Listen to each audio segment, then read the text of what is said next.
I will say this, even with the reforms we put in place and what we're suggesting as changes to our foreign aid, we still will provide more foreign aid, more humanitarian support than the next 10 countries combined, than the entire OECD, and far more than China. China doesn't do humanitarian aid. China does predatory lending. That's what Belt and Road Initiative is. That's what all of their aid. They have zero record of doing humanitarian aid in the world. And frankly, they don't know how to do it. They have no interest in doing it. What they're very good at is going into some country, making you a loan, and then holding that debt over your head. And that's what they continue doing. By the way, you have to hire a Chinese company to do it. So I don't agree with this assessment that there's no evidence whatsoever that China has either the capacity or the will to replace the U.S. in humanitarian assistance, in food deliveries, or in developmental assistance for that matter. We provide development assistance. They provide debt traps. And that's a point over and over again around the world that we've made, and we've found receptive audiences to it. Now look, anytime you undertake reforms of this magnitude that needed to be made, you're going to have hiccups and you're also going to have controversy. But these reforms had to happen. At USAID, 12 cents of every dollar was reaching the recipient. That means that in order for us to get aid to somebody, we had to spend all this other money supporting this foreign aid industrial complex. We're going to find more efficient ways to deliver aid to people directly, and it's going to be directed by our regional bureaus, and it's going to sponsor programs that make a difference, and it's going to be part of a holistic approach to our foreign policy. And I look forward to engaging with this committee and the appropriators as well and ensuring that we get to the right place on that.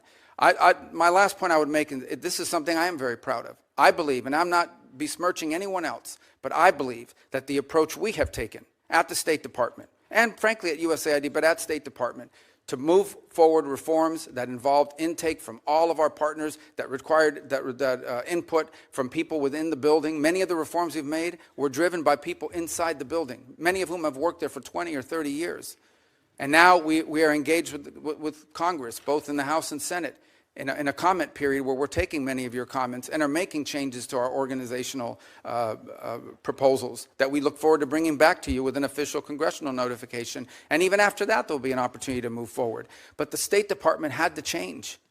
I'm telling you, it was no longer at the center of American foreign policy. It had often been replaced by the National Security Council or by some other agency of government, when in fact we have these highly talented people, many of whom have served in multiple posts around the world and have a holistic view of how foreign policy needs to be conducted, that were being edged out. Because you know what? When I get a decision memo early on at the State Department and they would hand me these memos, there were 40 boxes on this piece of paper. That means 40 people had to check off, yes, okay, before it even got to me. That's ridiculous. That takes too long. That's why people said, don't use State Department. They take too long and it's too cumbersome. And any one of those little boxes didn't get checked, the memo didn't move up the chain. That can't continue. We can't move at that pace in this world. Events happen quickly, and we have to be able to move at the pace of relevance. And so I hope to work with you in a productive way to make that possible. You're not going to like all the changes, but I want you to know what the intent of the changes are. It is not to dismantle American foreign policy, and it is not to withdraw us from the world.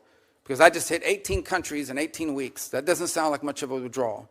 And I see some of these foreign ministers, including individuals from Ukraine, more than I've seen my own children. And I talk to them at least 3 times a week. We are engaged in the world, but we're going to be engaged in a world that makes sense and that's smart. And that isn't about saving money. It is about ensuring that we are delivering to our people what they deserve, a foreign policy that makes America stronger, safer, and more prosperous.